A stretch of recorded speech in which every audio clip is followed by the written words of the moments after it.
qual a origem do câncer de acordo com as leis biológicas? Para a gente entender um pouquinho do câncer, né, que é algo que assusta muito as pessoas, o conceito das 5 leis biológicas, da nova medicina germânica, ele foi muito fundamentado para explicar a origem do câncer, que foi o que o próprio criador desse conceito passou. Iniciaram seus estudos, onde ele foi investigar cada vez mais os seus pacientes, o que poderia estar por trás disso, né?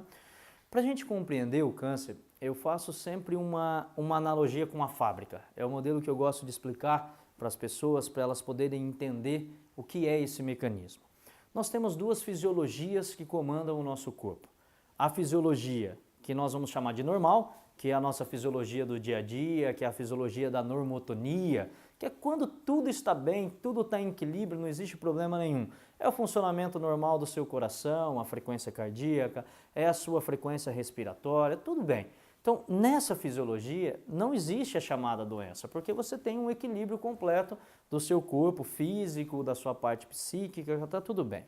Porém, o Dr. Hammer pôde nos mostrar como nós nos comportamos, como todos os animais, todo ser vivo se comporta a partir de eventos inesperados. Então, o evento inesperado é aquela situação que te pegou de surpresa.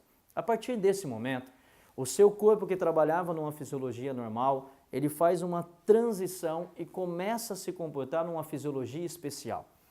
Vamos entender nessa analogia da fábrica. Imagina o seguinte, você tinha uma fábrica que você planejou ela para você poder ter 2 funcionários que iam produzir 10 bonés por dia. Vamos imaginar assim, 2 funcionários vão produzir 10 bonés por dia. Isso era o funcionamento normal da sua fábrica, é o que ela dava conta, e se você, todo dia, esses 10 funcionários produzirem 10 bonés, está tudo bem.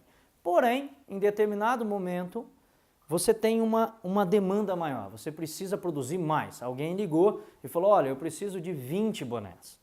O que acontece com o corpo? Nós temos algumas características importantes. O Dr. Hammer dividiu o corpo em 2 partes, o que ele chamou de paleoencéfalo, ou cérebro antigo, que é composto pelo tecido endodérmico e o mesodermo antigo. E o neoencéfalo, que é o cérebro novo, que vai ser constituído pelo mesoderma novo e ectoderma. Essas 2 partes terão comportamentos diferentes diante dessa fisiologia especial. Vamos entender o comportamento do paleoencéfalo. Então imagine o seguinte, essa fábrica agora, esses 2 funcionários que você tinha, num primeiro momento eles vão aumentar a função, eles vão trabalhar um pouco mais para tentar suprir essa necessidade, essa demanda.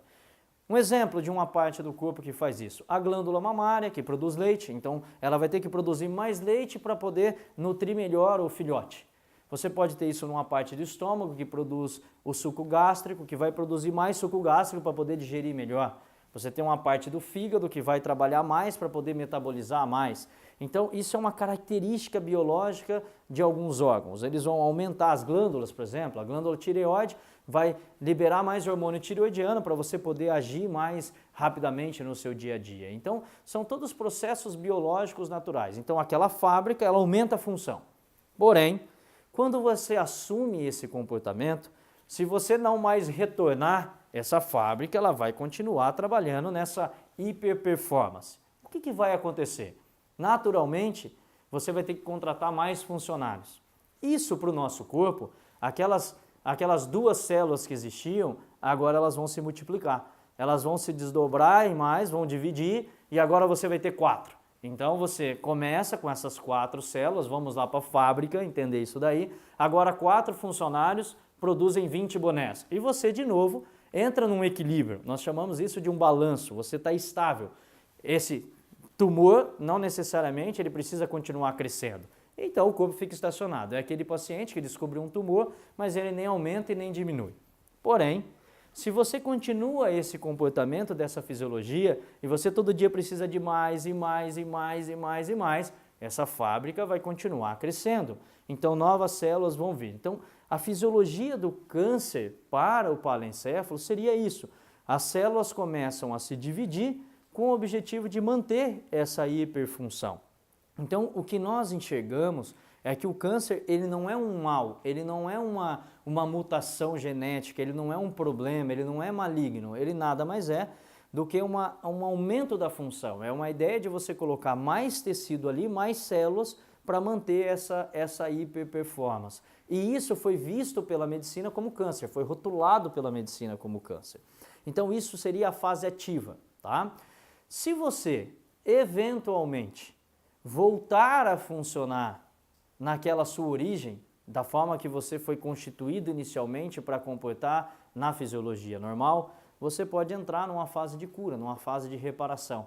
E aqueles funcionários que entraram no sistema para poder ajudar, eles podem ir embora. E isso nós chamaríamos de fase de cura do câncer do paleoencéfalo. Já o neoencéfalo, ele tem um outro comportamento. Imagina agora a sua empresa em crise, né? Nós estamos vivendo uma crise e você, nesse momento, vai ter que diminuir o número de funcionários que você tem. Então, para isso, nós chamamos de necrose celular. Então, o neoencéfalo, durante a fase ativa do problema, nós temos uma diminuição do tecido. Ok, você vai lá, se ajusta a esse novo momento, a esse novo evento, a essa situação e se mantém dentro desse funcionamento. Porém, assim como, né, as coisas podem mudar no cenário comercial, na sua vida também é assim. As coisas podem mudar e você que às vezes estava se sentindo incapaz, estava se sentindo desvalorizado, estava passando por uma situação de separação importante, você vai lá e se apaixona de novo, você vai lá e se sente capaz e você nesse momento entra numa fase de cura, imaginando na fábrica que aquele momento crítico financeiro melhorou e você pode agora recontratar aqueles funcionários. Então essas novas células elas entram no organismo como um processo de cura, como um processo de reconstrução, reconstituição do tecido. E nós chamamos esses tumores agora de tumores de reparação, tumores de cura.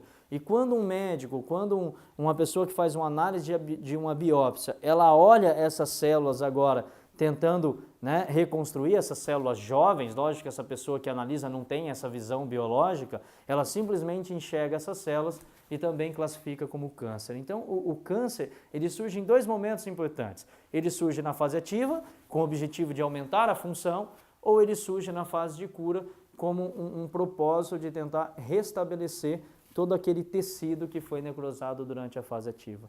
Então, o câncer nada mais é do que um programa especial biológico que surgiu na natureza com o objetivo de manter a sobrevivência e o bom funcionamento orgânico. Frequentemente, né, ou os meus pacientes ou os alunos nos cursos que eu ministro sobre o assunto, eles me fazem uma pergunta que eu vou utilizar esse momento para tentar esclarecer. Quando a gente diz que o câncer ele é uma resposta biológica natural do corpo e tem o propósito de manter a sobrevivência, os alunos e as pessoas me perguntam, mas por que as pessoas morrem então? Porque não é pouco frequente a gente ver as pessoas não suportarem essa dita doença, né? Então eu vou dar algumas explicações para a gente entender sobre a ótica das 5 leis biológicas, por que as pessoas podem morrer. Então se a gente for imaginar, o nosso corpo ele é composto em uma média de 10 trilhões de células. Quando a gente olha um tumor, vamos imaginar, né? Não dá para a gente ter a certeza de quantas células estão dentro de uma área tumoral. Mas vamos imaginar que você tem ali 1000 células dentro de um tumor. Então a pergunta que eu sempre faço na sequência para os alunos ou para os meus pacientes, como pode 1000 células matarem 10 trilhões de células? Então existe alguma coisa que não está certa nessa matemática. Mas quando a gente entende as leis biológicas, se a gente for analisar apenas do ponto de vista da doença, nós nunca vamos entender nem a sua origem e nem a cura. Nós precisamos incluir outros fatores e entre eles o principal é o psíquico. Então, diante de uma situação, diante de um evento, nós vamos ter a manifestação de uma doença, de um programa biológico, sempre em 3 níveis, o psíquico, o cerebral e o orgânico. Se eu entendo o psíquico, eu vou entender o porquê que o meu organismo reage frente às situações. Então imagine a seguinte situação, um paciente que descobre um diagnóstico de câncer, a maioria deles, a primeira coisa que eles sentem é que o mundo desabou, que eles perderam o chão, alguns dizem que a vista escureceu, que ele saiu dali e não sabia para onde ir. Então, a partir de um diagnóstico, ele começa a desencadear novos eventos, novas respostas, como, por exemplo, uma situação muito comum nesse contexto onde o mundo desaba é o paciente começar a viver o que a gente chama de conflito do refugiado. Ele começa a se isolar, ou muitas vezes a própria hospitalização para poder fazer o tratamento coloca ele em uma situação de isolamento e ele começa a ativar um novo programa biológico, por exemplo, que atinge o canal coletor renal. O canal coletor renal ele começa a reter água no organismo e principalmente não só nas células do órgão, mas também muito líquido no nível cerebral. Então você imagina que um corpo com muito líquido ele começa a alterar o seu funcionamento. Então todas aquelas células que poderiam funcionar de uma maneira um pouco mais dentro do que seria a fisiologia normal, elas começam agora com muito líquido não ter um bom funcionamento. E esse paciente pode evoluir, por exemplo, para um quadro de insuficiência renal, que seria o rótulo que ele teria pela medicina. E isso vai contribuir, por exemplo, para ele ir a óbito. Então ele não foi a óbito pelo câncer, ele foi a óbito por um outro mecanismo. Se a gente for analisar, eu falo isso para os pacientes, pega os prontuários médicos e veja se foi o câncer que matou o paciente. Então, normalmente nós vamos ver que os pacientes eles morrem de parada cardiorrespiratória, um quadro de pneumonia, uma fraqueza e não necessariamente do câncer. Um outro programa biológico que é ativado frequentemente é o programa biológico que atinge o tálamo. O tálamo ele é ativado quando a pessoa sente que não há mais saída. Então é muito comum em uma situação onde a pessoa sente que tem algo maligno, algo severo que vai matar ela, que ela comece a sentir que não existe mais possibilidades. E aí então o corpo físico dela começa a assumir um comportamento onde ela começa a emagrecer rapidamente, tornando um aspecto caquético, muito fraca, e aí ela não suporta.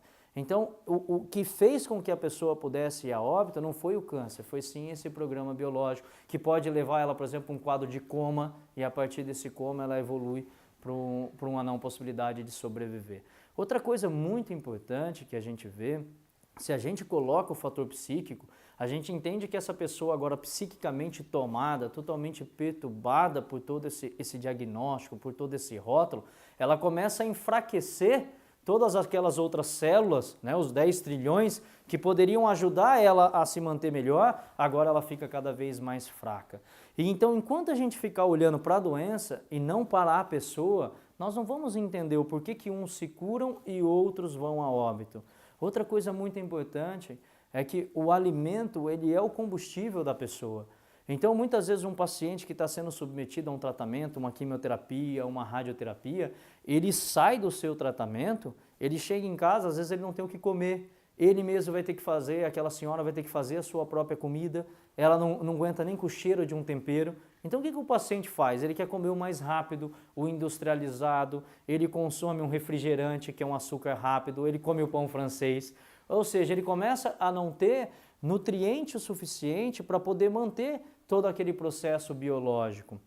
Além disso, a quantidade de medicamentos que ele vai se utilizando. Então, todo esse contexto, todo esse modelo que vai sendo construído a partir desse rótulo, desse diagnóstico, vai fazendo com que o paciente não suporta. Então, não é que ele não suporta o câncer, ele não suporta todo esse universo que é construído. E a partir do conhecimento das leis biológicas, nós conseguimos compreender isso de uma outra forma. E aí entra a terapêutica desse conceito. Primeiro, que nós vamos tentar encontrar a origem, tentando encontrar o evento que desencadeou todo esse processo. E depois, nós vamos conduzir o paciente a toda essa compreensão. E a partir disso, ele vai recrutar toda a sua capacidade psíquica, orgânica, associado a modelos de terapia, psicólogos, terapeutas que trabalham com boa alimentação, um conjunto, pessoas que podem aliviar o seu sintoma físico quando esse está presente. E assim, fortalecendo toda essa estrutura, a gente vê que as pessoas conseguem se curar e elas automaticamente acabam não indo a óbito. Há 10 anos, eu tenho a possibilidade de trabalhar diretamente com pacientes do Brasil todo, inclusive pacientes de outros países que souberam desse modelo de trabalho e que nos procuram para tentar entender a verdadeira origem da sua doença. E sem dúvida nenhuma, eu tenho relatos maravilhosos de pessoas que tinham sido dadas como mortas, que tinham pouco tempo de vida e que estão há anos. Eu tenho uma paciente, por exemplo, que com tumor de cabeça de pâncreas, que é considerado severo, que as pessoas, né, que para a medicina muitas vezes já rotulam com pouco tempo de vida e que eu acompanho há 8 anos e que ela está bem, pacientes de câncer de mama.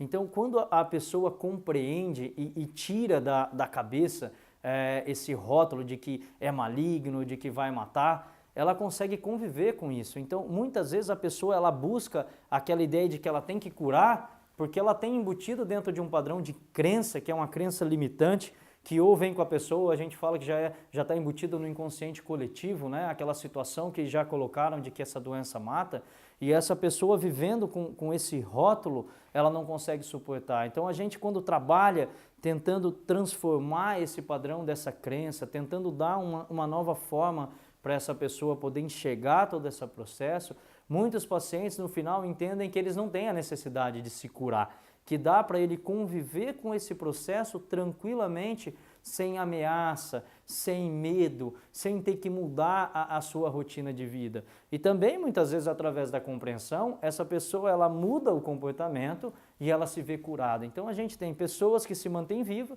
e pessoas que, ao longo dos anos, conseguiram obter a cura de todo esse processo.